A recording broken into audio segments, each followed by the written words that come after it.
The neon lights are fading low tonight.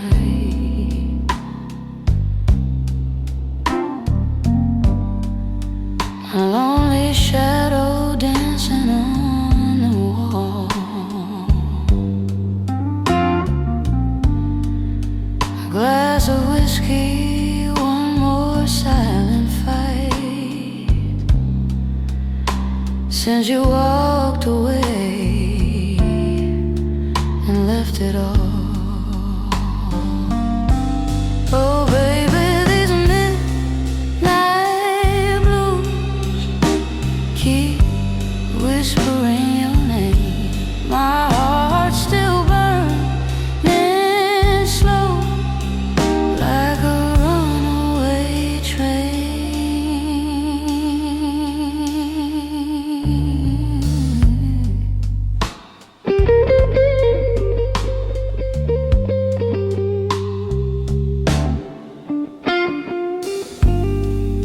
The piano cries in every broken note.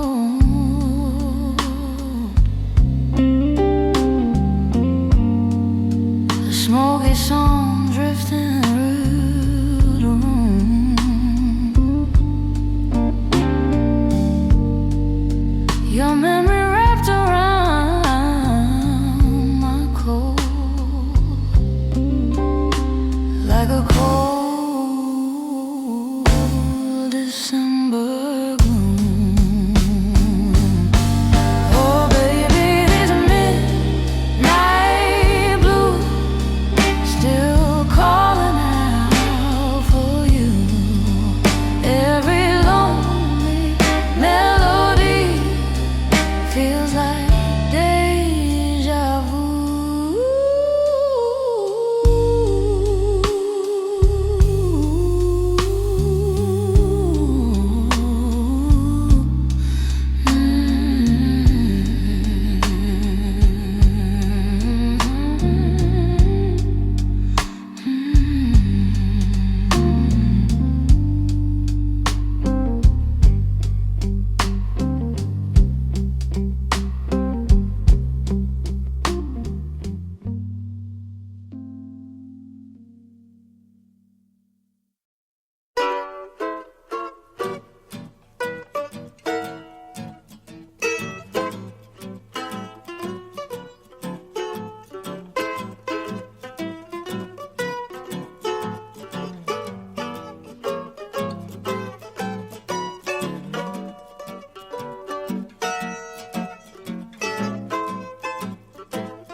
Had dinner with him last The night. grey man. Oh, were you? Basher. Oh, Basher. He's fantastic. What a fine man. A fine musician.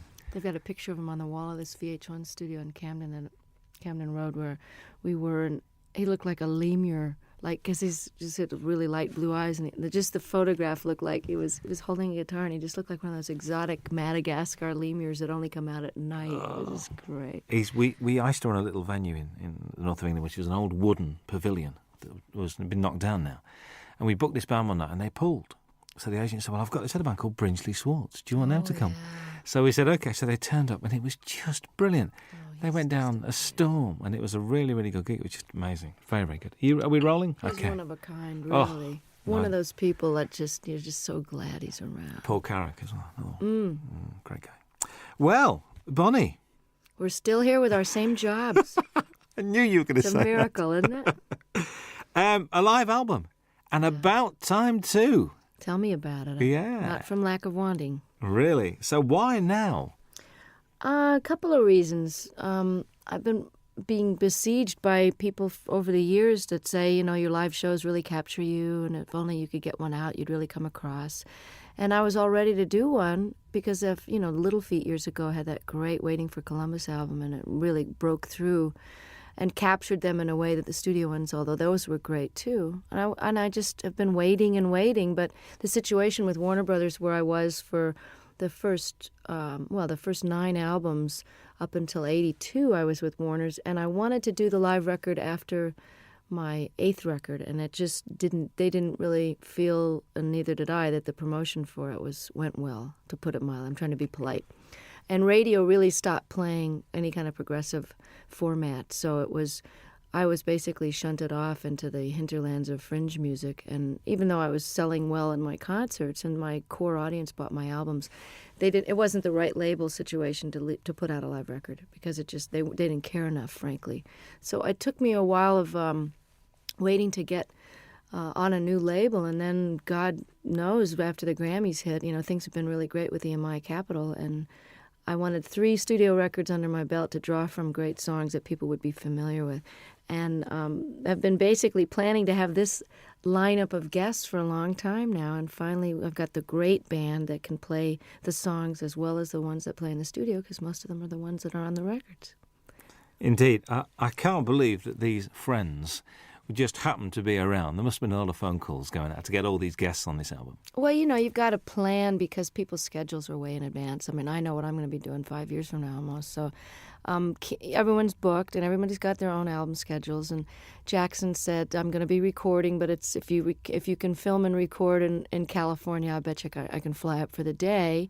Hornsby had already made room in his schedule for me. And this was planned in March in order to secure the mobile truck.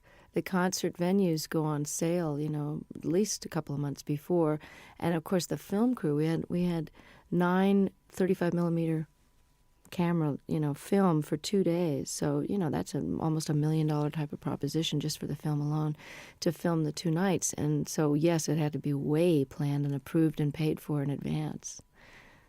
But I must admit, the sound of the album is one of the best live recordings I've ever heard. Oh, fantastic. And I'll tell our engineer that because he worked his off trying to make it. Because I'm not a big connoisseur of live albums. I mean, I listen to James Taylor's and Peter Gabriel's and of course, Little Feats I play a lot. And I have some live Westwood One radio programs that I've listened to and gotten copies of live performances where I've missed someone's tour.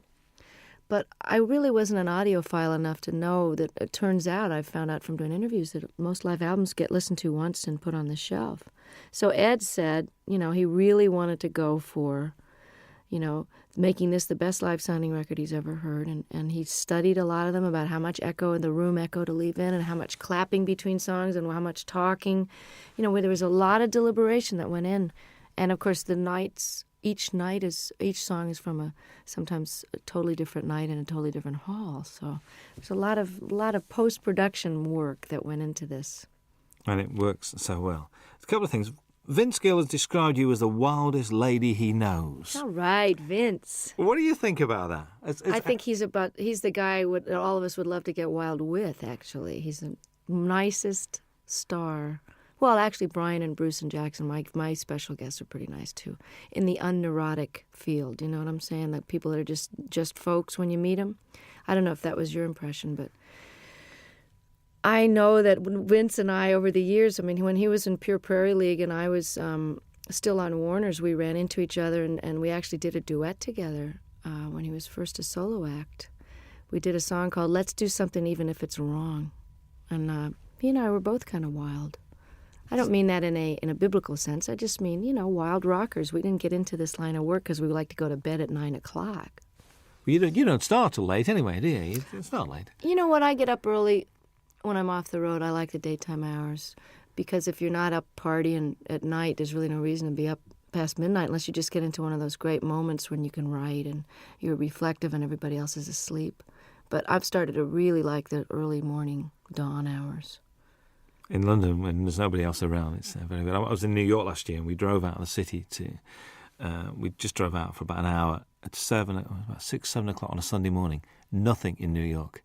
Very strange feeling. I very, bet it was very bizarre. strange. I bet. Very, very weird. Do you think your marriage has given you a different outlook on life? Have you calmed down or not? Or do Michael and you have a sort of a thing, I don't think marriage has much to do with the calming down. I think just getting older, from your 20s to your 30s, there's a certain calming down, and I don't know about your life, but most of the rockers I know, and by rockers I mean not such as a musical categorization as in party as much as you want and can get away with kind of a thing. Like I would never jeopardize my job or walk around stumbling, and I never was one of those kind of visibly out of it kind of a person where people would comment on it. It was more like a private thing after the show, but lifestyle changes in your 30s are necessary if you want to keep your wits, your memory, your looks, and your health, not to mention the most important, which is your music. So even though I never jeopardized my job, I think my effectiveness, how many hours of the day I was able to be productive, was starting to get affected by my extracurricular activities. So my calming down that way happened in my mid-30s when I kind of quit drinking and took up yoga and bike riding and doing all those things with the ravages of time so that you end up feeling more energetic and more able to do your gig and have more fun because it just isn't fun to feel bad, I mean, I know some people make a career out of it, but the feeling bad is for the young. And marriage has just been, it's a challenge, and it's very adventurous, and it's exciting to know that somebody's not going anywhere when you have a big row. But it's also comforting to know that there's a level of commitment that makes the rough times more doable, and that makes the sweet times very, very deep. And, the learning about each other and learning about yourself. Stuff comes up in marriage that didn't come up when you're living together with other, I didn't live with Michael until we got married. And you repeat patterns in your parents' marriage, whether you wanted to or not. And I found that to be a very big surprise because it didn't happen before until you get married. I think you hear those words coming out of your mouth and you go, there she is. There's that mom thing again. Bruce Hornsby appears on two very different songs on this album. Very much Thing Called Love and I Can't Make You Love Me. He's not only a great musician, but a really nice guy. And these two songs not only show the diversity of your talents, but also his as well. Was that why you asked him to play on those two songs? It was one of those things where on the tour we did together last year, we did a 4-month double bill of the Outdoor Sheds when my new album was out, and it's quite obvious that I just think the world of him. And he made such a difference on I Can't Make You Love Me, and then he invited me to play on and sing on his last record before this current one. Then we did the tour together, and as an encore, he came out and played the accordion, and he's a great practical joker, so it was a way to keep him off the monitor man's back, where he would probably have given me nothing but hi-hat and the monitors and messed with my sound on stage. So I kept him out of trouble by having him on stage, and, he's my favorite singer and writer, I think. It's just, Prine and Jackson Browne and him, that's it, and Paul Brady. I Can't Make You Love Me, I can't even imagine recording live without him on it. So he was very gracious, and I just got to participate in his PBS special and got to play with Pat Metheny, the three of us on stage alone, singing The Tide Will Rise. And it was just absolutely a highlight of, my respect for those men is just unbounded. And his musicianship is far surpassing anybody in the pop world that I know. He's really as nice a person as he is a genius, too. Whenever I bump into him, it's like, and it's like he sits down and he talks and he takes time. Mm-hmm. It's never, so I've got to rush now. He's just one of those guys. And I thought his current album is very, very good. I do too. And, he's really a jewel, and such a normal guy, just like Don was. And it's interesting because I've gotten to know Brian the last few days more because we've been hanging out at the Top of the Pops. And he also is totally without any kind of ego attitude. And, he's not neurotic and paranoid or any of those stuck-up things that people get when they get to be a big shot. And I'm so lucky to have these guys as models because they've been famous longer than me. Hornsby came out of the box with big hits, and he's just nonplussed, totally regular guy. That's why you get on so well, because you're the same. You've got the same attitude, and that's why, and it shows. I reckon this record's great to listen to when driving. I mean, I've been driving around listening to this. I think it's brilliant. God, I'm so glad. It's so new that I haven't had reviews yet. So this is it. Give it to a friend. So go and drive around, listen to it, and it's great. A song on it, Shake a Little. New song to you. New song by the guy Michael Ruff, who wrote "Cry on My Shoulder" on Nick of Time, and. I listen to so many tapes of things where people have a cover letter that says, "This is so perfect for you. We've had you in mind," and then it's just dreck. So I appreciate the thought, but, I don't know whether to throw a bucket of water on them the next time I see them or just never answer their phone call. And then there's these jewels like Michael Ruff, who's a brilliant artist on his own and has never gotten the attention he deserves. And I think he's actually got quite a good career in Sweden going on for some reason. But he had 2 great records on Warner Brothers years ago, and the women are all mad for him because he's absolutely gorgeous. But what an unbelievable tune. I'm glad you mentioned it because I love it. I think it made a good single, actually. I was listening to it. I think so, too. A good single. Matters of the Heart is haunting. I mean, that's one where I think you mentioned this capturing the audience. You could hear a pin drop in that auditorium. They're all there as one, I think. I mean, and hadn't heard the song before, too. So that was really which is great. like, oh. Yeah. And, did you feel that was a special performance that night with them? Exactly. That was why we picked that night's performance. I mean, all the great part about recording 6 nights is that we really got the best performance of each one. It was hard to choose sometimes, but there was always one that had that pathos and a unity of, whether it was a spontaneity or just not thinking about it. Everybody forgot about the tape, and the audience, for whatever, it's almost like a great meal or making love. There's just that one evening where you're doing the same thing with your lover that you've always done, but it's just fitting and feeling perfect. And that this track has got a soulfulness to it, kind of a Ray Charles thing that, Michael McDonald is an incredible writer and singer. So the fact that to wrap myself around one of his songs like this is, you're as good as your material. And like I Can't Make You Love Me, this is one of those classic songs. I think what's nice about this record as well is it's not Bonnie Raitt's greatest hits live, which I'm so pleased about. It's a real, it's almost it's a comment and it's a reflection. Was that purposeful, the way you selected the songs? Yeah, and I'm glad to hear you say that. This is terrific that it's coming across, even in its shortened 1-disc version of the 2-hour concert. I mean, we were actually surprised, Don and I, when we had to narrow this down, that this played as well, and we almost like this order better than the ones with the extra 4 songs on it. I had no intention of doing a greatest hits because why would somebody want to buy it? Well, I suppose they would want to have all those so-called hits on one record, but why not try letting the songs go out the way they've evolved over the last few years? I mean, Love Me Like a Man, I recorded in 1972, and the guitar solo is never going to be the same twice. And certainly Have a Heart and Love Letter and different songs from Nick of Time, all of these songs have taken on their own character depending on the tour that we play them. Each tour, everything gets a little shifted by the band members, because just to keep it interesting, but also they just grow. Tempos are changed, Have a Heart has a kind of a South African guitar part on it, and that's partly because I've got one of the greatest guitarists as a foil now, George Marinelli, who used to play with Bruce Hornsby. So I wanted to add something different to the older songs and give people, we got 6 new songs, so it's a little bit of everything. I think so. Charles and Ruth, I'm pleased they're on there.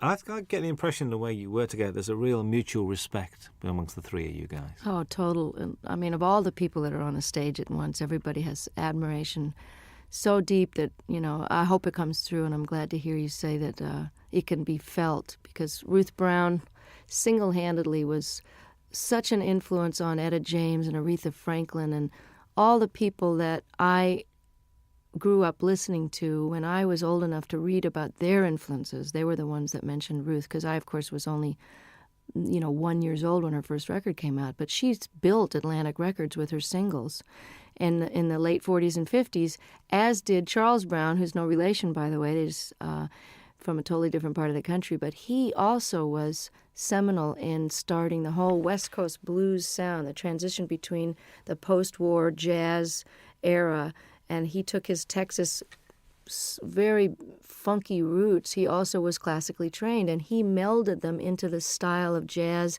with the Art Tatum flavor and the beautiful classical music, to where Nat King Cole became famous based on the music that Charles Brown was doing. And, of course, Ray Charles is a direct descendant, although he doesn't credit Charles, and has never turned around and really helped him, nor have Chuck Berry and some of the other people that really grew up idolizing him. And I always felt it was strange that the great rhythm and blues artists and the white artists of today, who owe such an incredible debt to these pioneers, would not only not put them on the show, or at least throw some money towards the organization out of which they can get some health insurance, since they didn't get any royalties. Because this is the biggest criminal revelation I found out in the last 6 years, is that nobody before 1970 did get royalty participation. And we've just now gotten to the fourth large company to only now, 6 years after the organization was founded, to agree to pay a 10% royalty starting today, for example, as opposed to 30 or 40 years of lost royalties and 10 years of CD sales with no money coming, no health insurance.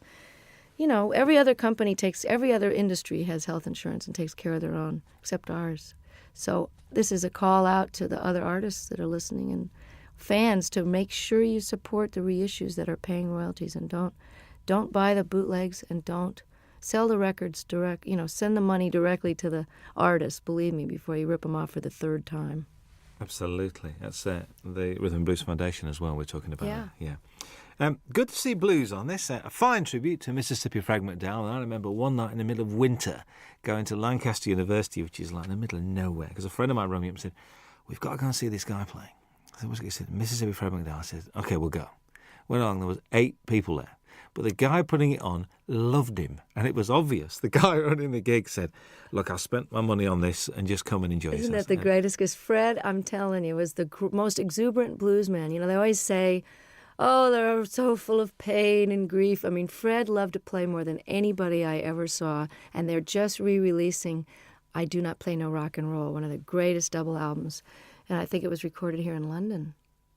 I'm not sure if that was the one, or maybe there was just that in concert where he's wearing this Mexican poncho over a bright yellow sharkskin suit with a bolo, string tie, just unbelievable getup, and loved the girls used to just flock around him, these little white American and English girls just bat their eyes at him, and he loved it so much. Just like John Lee Hooker is just rolling around enjoying his success now, Fred was like that, and one of the greatest Delta bluesmen that ever lived. I mean, you say on there, you think these songs get better with age. Do you think your work gets better with age? I sure hope so. I mean, don't you think you're better at your job now? You got more seasoning and humor and perspective and knowledge. I mean, I always think people, as they get older, if they're lucky enough to keep their wits about them and don't get too cranky and discouraged, that people's wisdom and opinion at 70, 80, 90 years old they're like gems, If you're smarter now at 45 than I was at 25, why won't I be even smarter at 65? So I hope that my music is richer and deeper and more accomplished. And I never saw B.B. King or John Reid or Pablo Casals or Segovia get any less with age. They just got more. Absolutely. You're always introduced, which I do like, as Bonnie Raitt and her band, including Hutch and Ricky now. I mean, they're part of the furniture. Hutch, how long's he been around? A long time. He's has the distinction of being one of the only white guys ever play in the Neville Brothers, although they've had a white guitarist for a while. He is so respected by every type of musician. You know, he played in Central America, lived there for a while. The New Orleans cats think he's just it. He lived in San Francisco, was in a band called Copperhead. He knows Celtic music inside and out and can play jazz, Algerian music. I mean, there's nothing the guy can't play. And if you ask him a question, he can give you every detail of every side musician. So he's like a walking encyclopedia. These are sort of nice guys to have around, I think, to contribute to what you're doing. Oh, I'm so lucky to. And this is the best benefit of success, is that while Hutch has been with me for over 10 years, at whatever salary level I was at, he was with me during the rough years in the 80s too, rough meaning couldn't pay very much.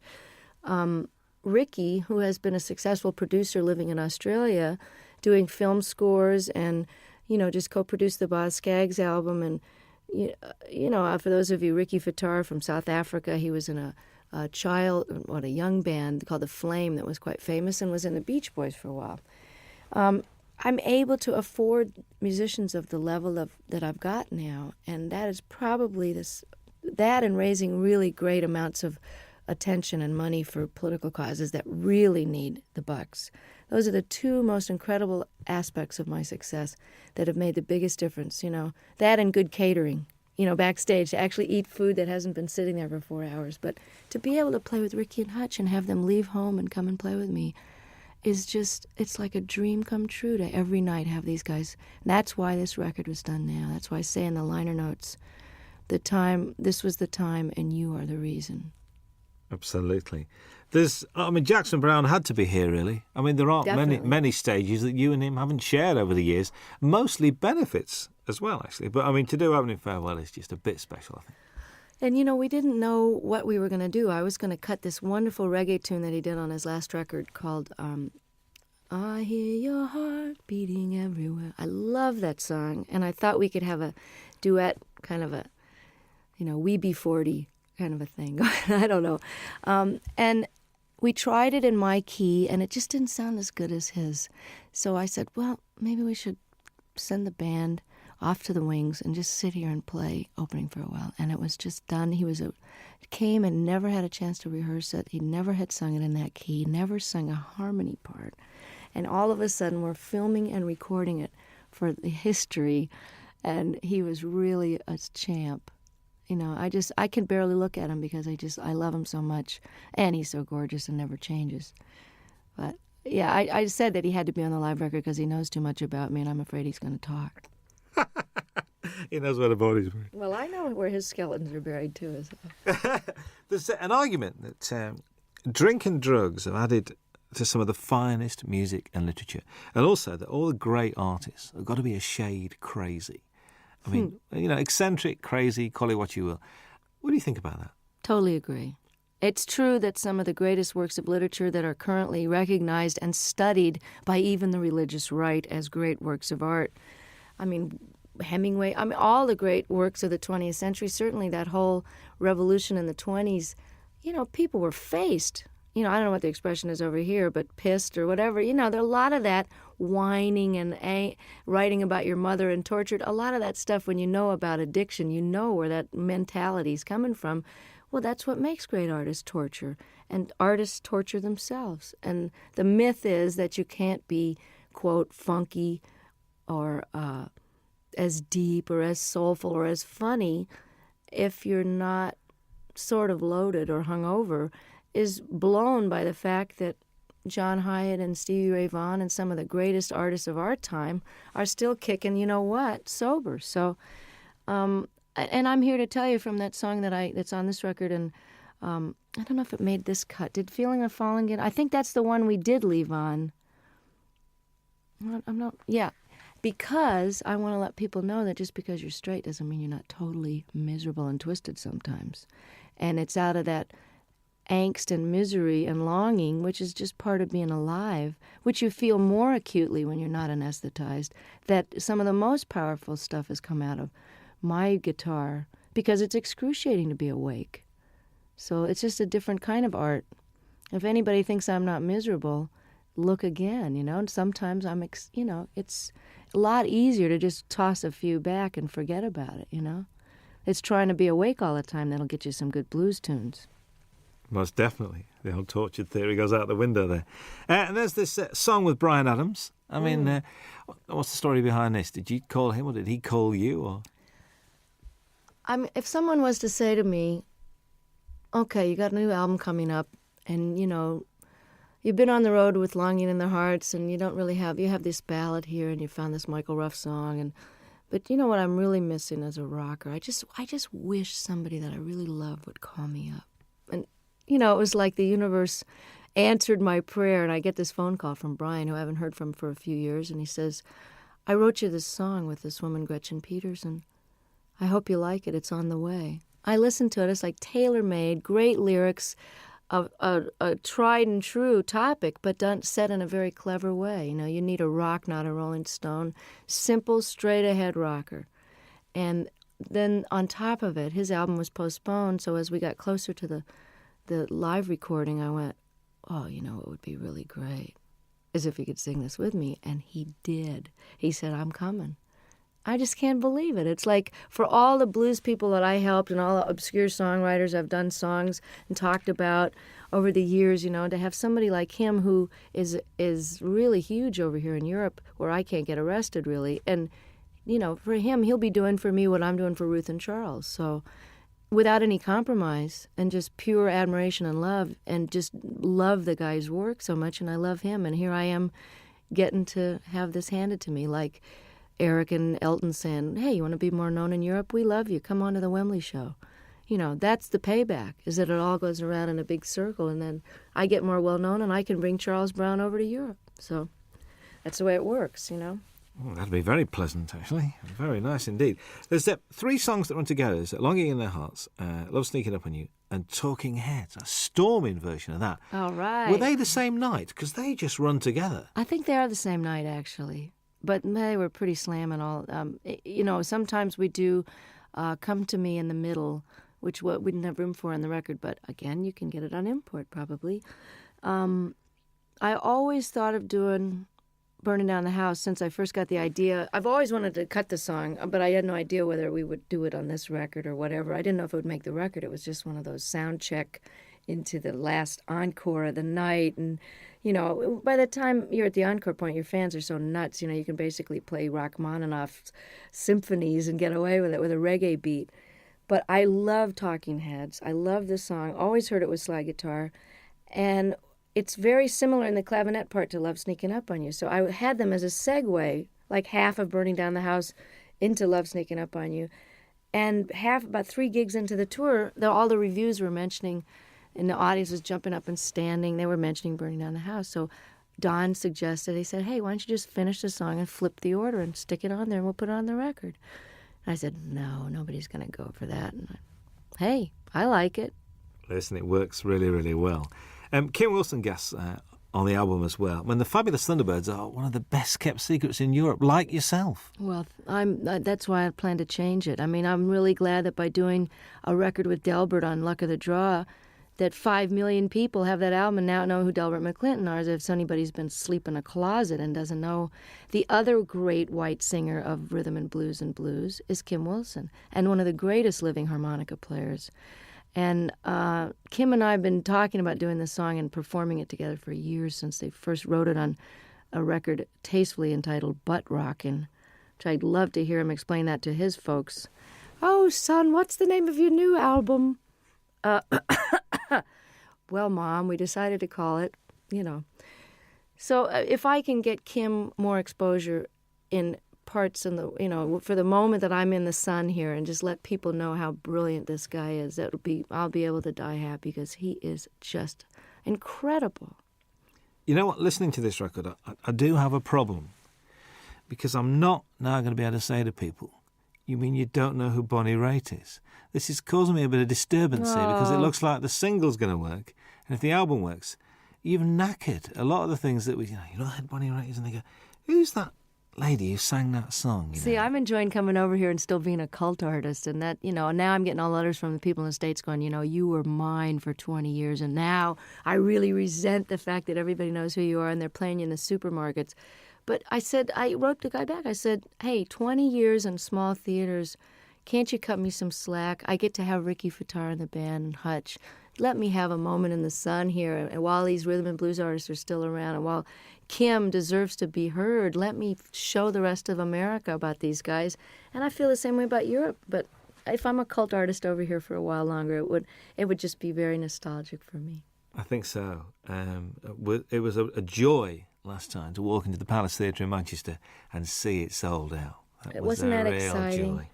I'm inching my way to notoriety over here. And, I'm really thrilled that this record, that you think it's great, because I'm so proud of it. I mean, it took me a long time to get these songs together, and I took a lot of care in the mixing of it and the choosing of them. And I think if you're coming into me new, that you'll be able to get a good glimpse of what it was like before and some of the blues stuff.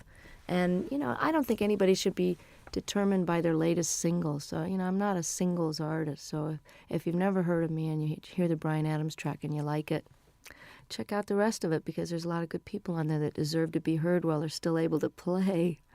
I think so. I think how anyone cannot be moved by Jackson Browne's version of Stay, I will never know. And I just sang on his new record. It's just fantastic. Oh, there's a bit of to and froing, because you're on John Hyatt's record as well. Yeah, I know. Well, that's how it works. We all love each other, and, I'm so thrilled that they want me to come and play and sing on their record. There's a great band out in New Orleans called the Subdudes, and I'm on their new record, and it's a fantastic record. Support act on the tour, actually. Oh, it'd be. Oh, that's right. If you got there early, That's right. They were over here in England. It's true. That's right with you. How's the songwriting going? I mean, we've been progressing. We've had like 3, 4. We're getting there. I'm inching up there in the quantity. But one of the reasons I'm taking a hiatus is because I haven't stopped working either on the Rhythm and Blues Foundation or the different benefits that I've done and organized. My own touring schedule, making up for all these years I didn't tour outside the United States. I haven't had any time to write, so it's time to go live a little bit so I've got something to write about. Because honestly, writing about the catering in my room in the hotel is not going to make it for a topic. And getting any more personal than I did on the last record would be a challenge, because I'm just going to have to figure out and take a break so that it's done from inspiration and not out of obligation. Mm. So does this mean that, I know because you're not a winter person, so come sort of spring, are you going to be treading these shores? I'm hoping to have the first break from touring in 25 years after this live record. I was doing this now, and I did a record with my dad, and it's out on Angel Records with a 42-piece orchestra. We did 3 songs together. It was just great fun. And I feel like I've done my bit with Charles and Ruth and Kim and done my major opus here. And it's time to take some time for me, because if you don't fill up and take some time off, there really isn't anything else to say. And I honestly don't think I'm going to be touring this next year unless for some ungodly reason, or perhaps truly godly reason, this record with Bryan and this record takes off in Europe. And then I'll be a brand new artist and come over and show people where it's really at. A brand new artist again? Yeah. Again. Well, I'm an overnight success, Robin, that. There's a description that I read, I'd like your comments on, really. After years of singing about broken hearts, faithless lovers and no good men, Bonnie Raitt entered the 90s at the peak of her already lengthy and impressive career. Has the 90s been good to you, do you think?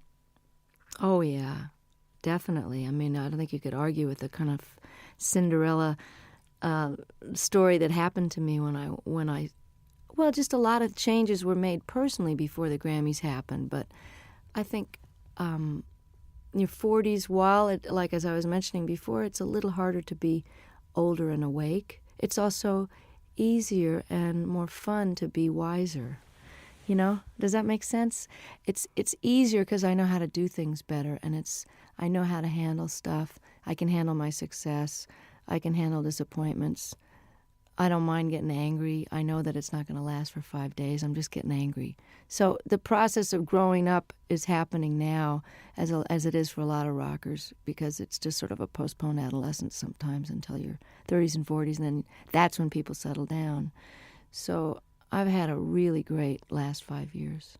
And I'm looking forward to another 25 and another couple of live records in the middle of those. Absolutely. Bonnie Raitt, thank you very much indeed. Nice to be back.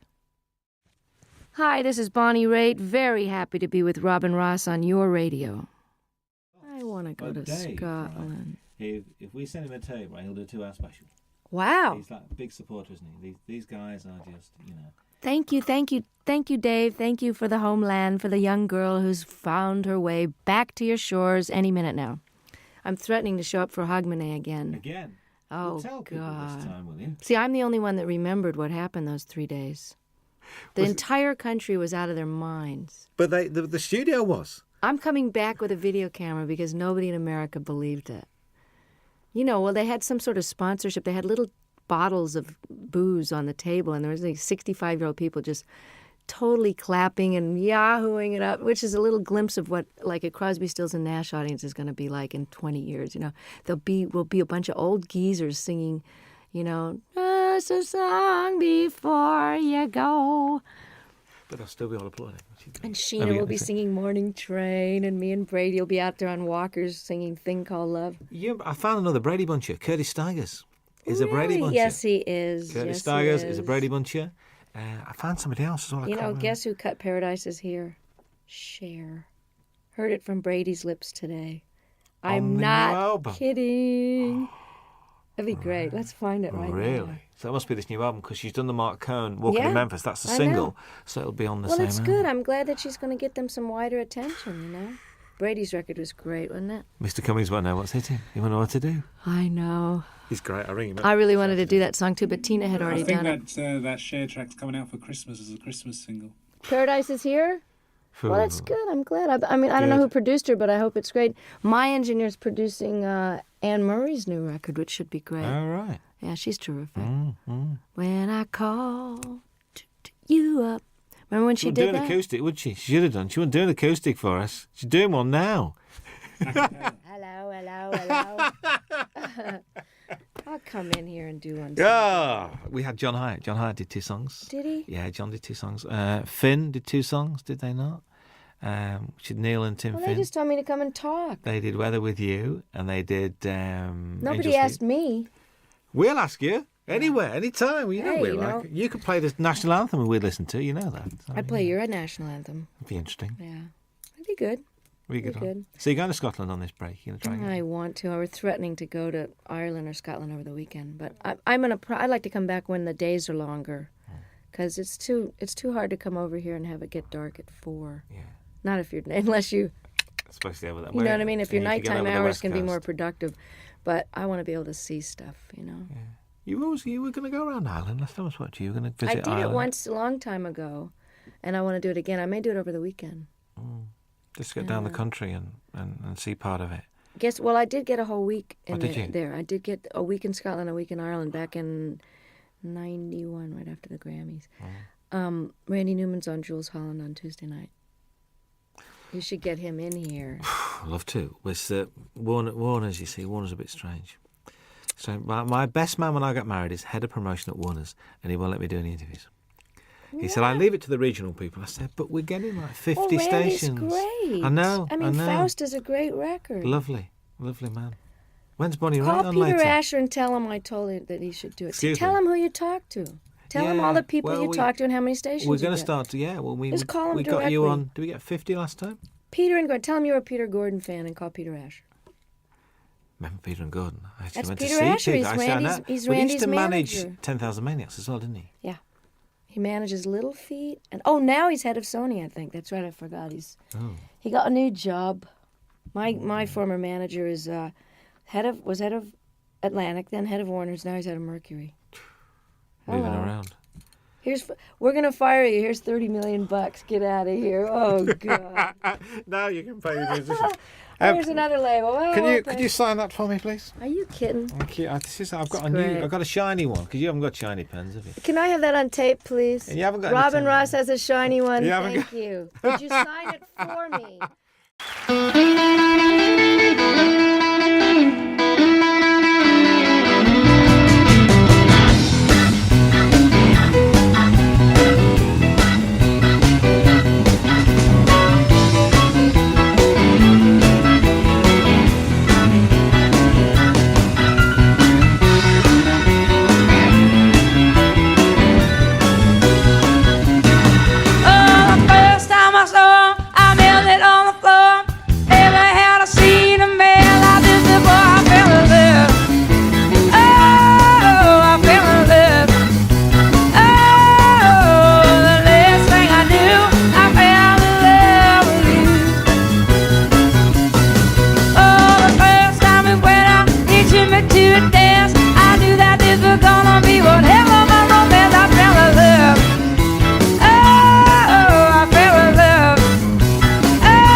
joker got lucky, yeah, stole her back again. You better come on in my kitchen, hey, 'cause it's going to be raining outdoors. Ooh, the woman I love, yeah, I stole her from my best friend. That joker got lucky, yeah, and stole her back again. Hey, you better come on in my kitchen, 'cause it's going to be raining outdoors. Ooh, oh,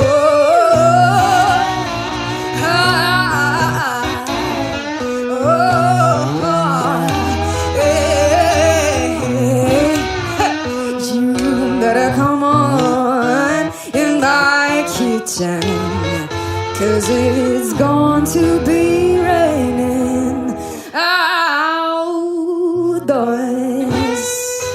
Ooh.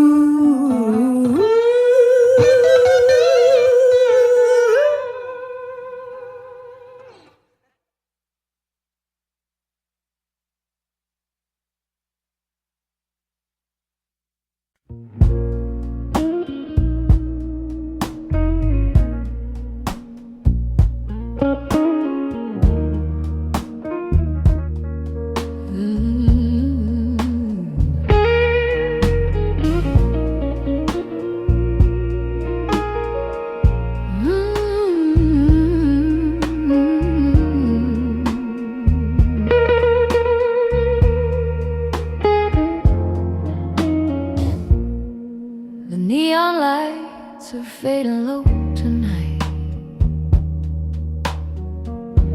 My lonely shadow dancing on the wall.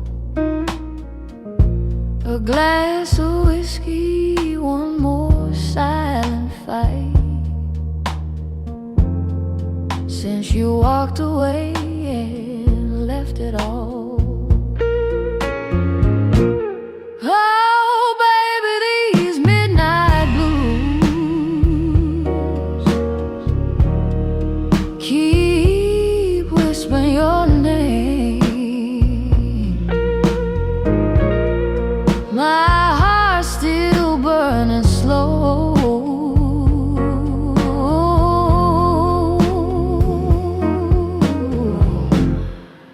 Like a runaway train.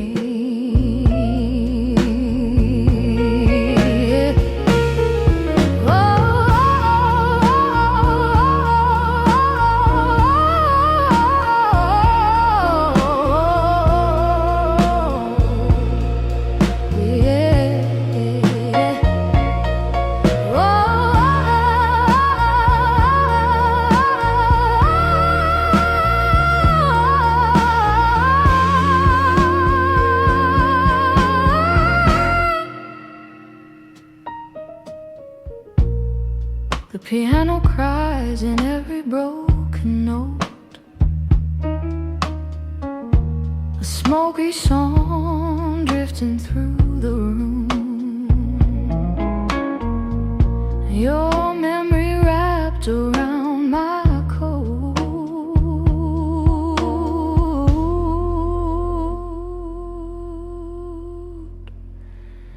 Like a cold December gloom. Oh, baby, these midnight blues still calling out for you. Yeah, every lonely melody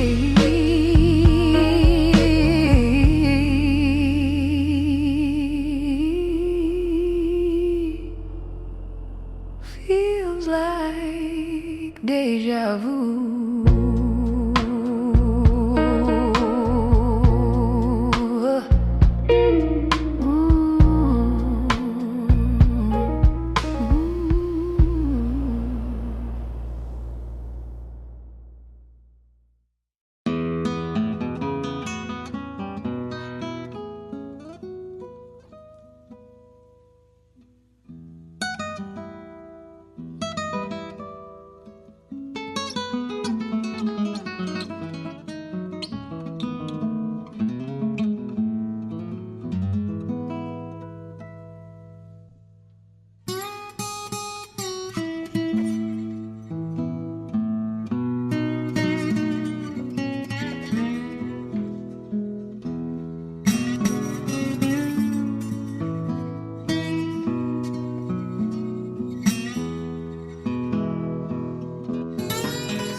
las olas del mar siento tu voz,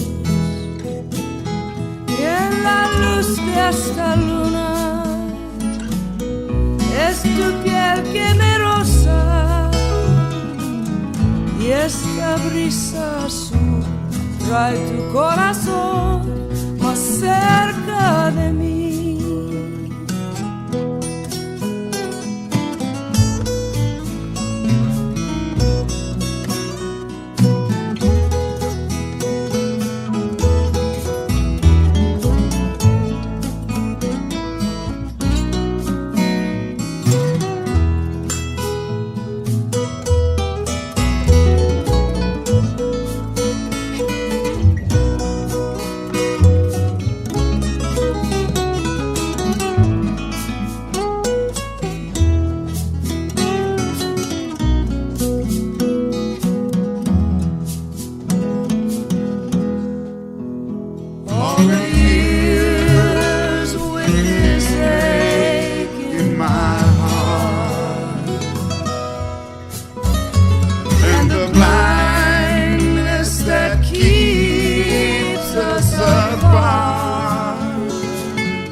And the wings of this breeze are soon will sing me to you.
Su cara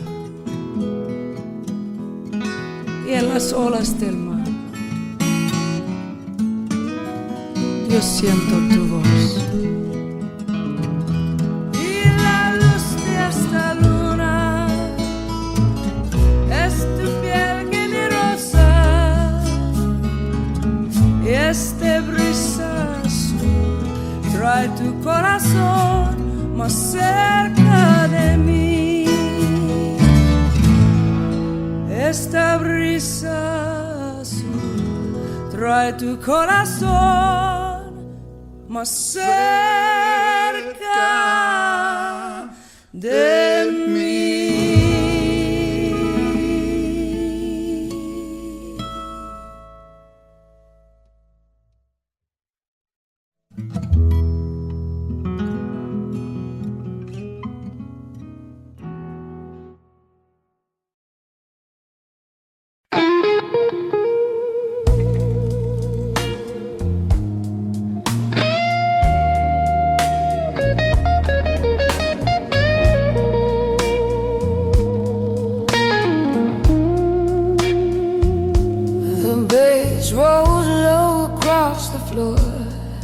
Like the love we had before.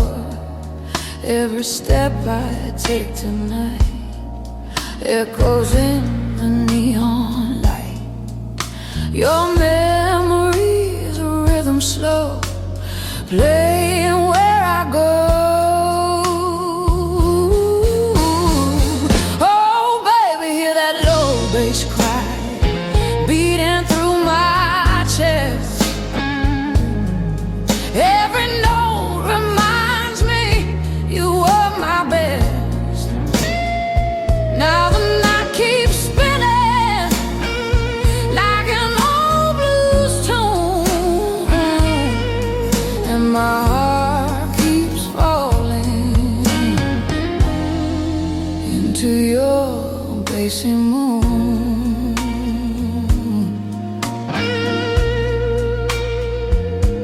That guitar sings a broken line, like your lips against mine. Every chord the piano plays pulls me back to yesterday. Oh, baby, hear that low bass cry beating through my chest. Every note reminds me you were my best. Now the night keeps spinning like an old blues tune, and my heart keeps falling into your bassy moon. Love like ours don't fade away, it just turns into the blues. And every bar I sing tonight still belongs to you. So let that bass keep rolling slow through the midnight air, 'cause every lonely blues I sing still finds you there.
The neon light is fading slow tonight.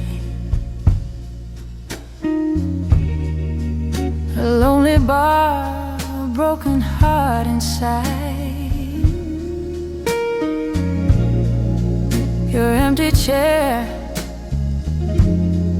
still waits for you, but I know you're gone for good. It's true. The bartender pours another round.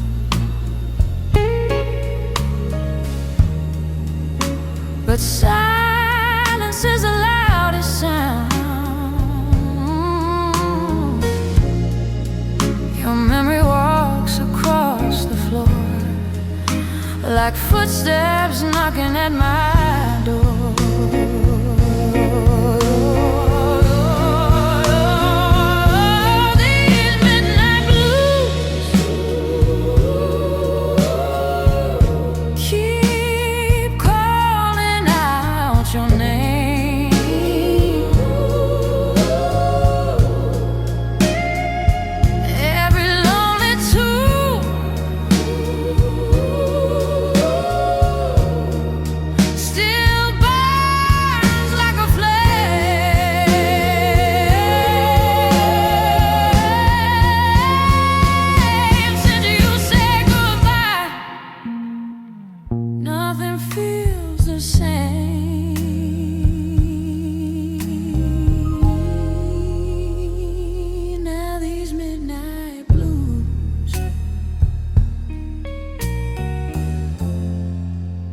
Are the only love that remains.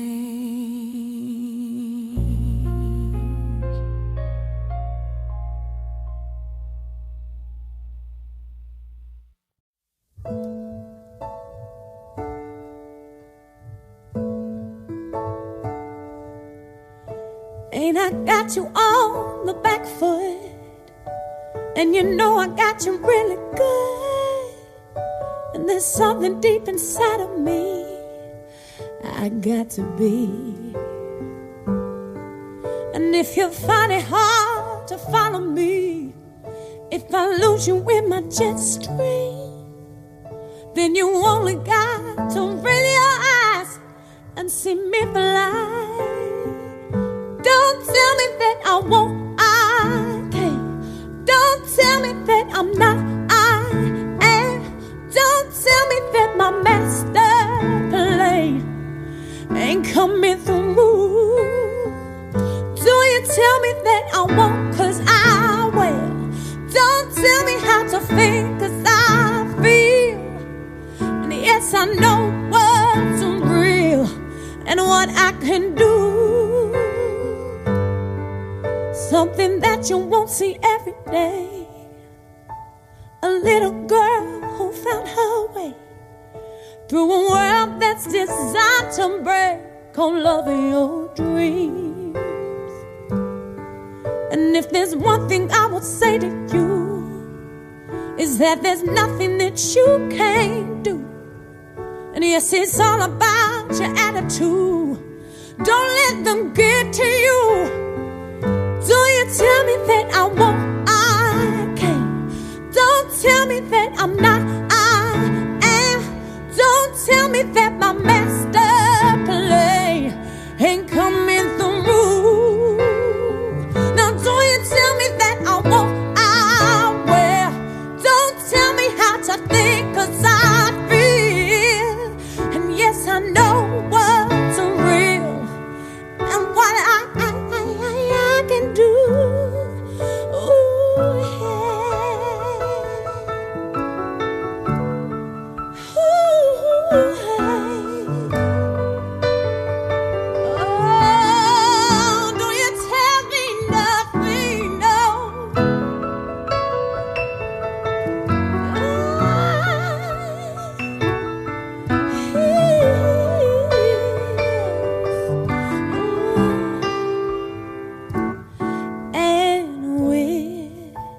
Singing in our own voice, we can make that choice to be free. Yes, we're singing in our own voice. We can make that choice to be free now, to be free now. Don't tell me that I won't, 'cause I can't. That I'm not, 'cause I am. That my master plan ain't coming on through. It's coming on through. Don't you tell me that I won't, 'cause I will. Don't you tell me, 'cause I know what's real and what I can do. What I can do. I say, you sing, all right now. L-U-V. I love it. I'm nothing, yes I do. And there's nothing you can do here. Music. Ooh, L-U-V. I love it. I love it, I do. Yeah. So don't you tell me nothing. Ooh, ooh, okay. There ain't no use to sit and wonder why, babe, if you don't know by now. Ain't no use to sit and wonder why. It'll never do somehow. Oh, when your rooster crows out the break of dawn, look out your window and oh, I'll be gone. Oh, and you're the reason I'm think twice, it's alright. Ain't no use in turning on your light, babe.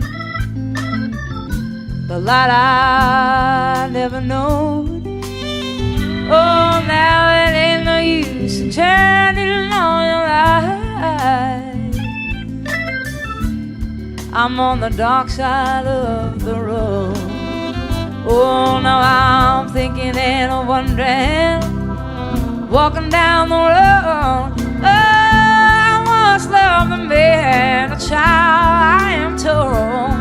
Oh, I gave him my heart, but he wanted my soul. Now don't think twice, it's alright. Ain't no use in calling out my name, boy, like you never done before. Oh, now it ain't no use in calling out my name now. I can't hear anymore. Oh, I wish there was something you might do or say.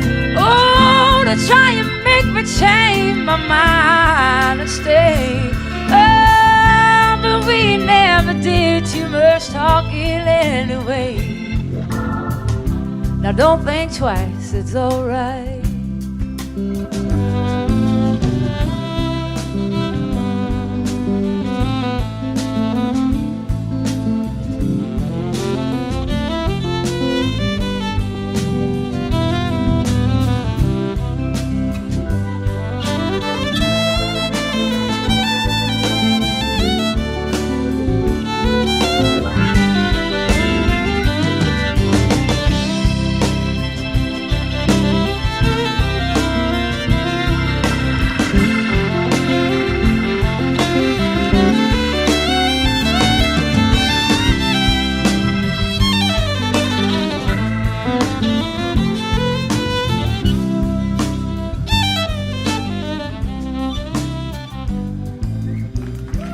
So long, honey, baby. Where I'm bound, I can't tell. Oh, my goodbye's too good a word now. So I'll just say farewell. And I ain't saying that you treated me unkind. Oh, you could have done better below. I shall adore mine. Oh, you just kind of wasted all my precious time. Now don't think twice, it's alright. Oh, you just kind of wasted all my precious time. Don't think twice, it's alright.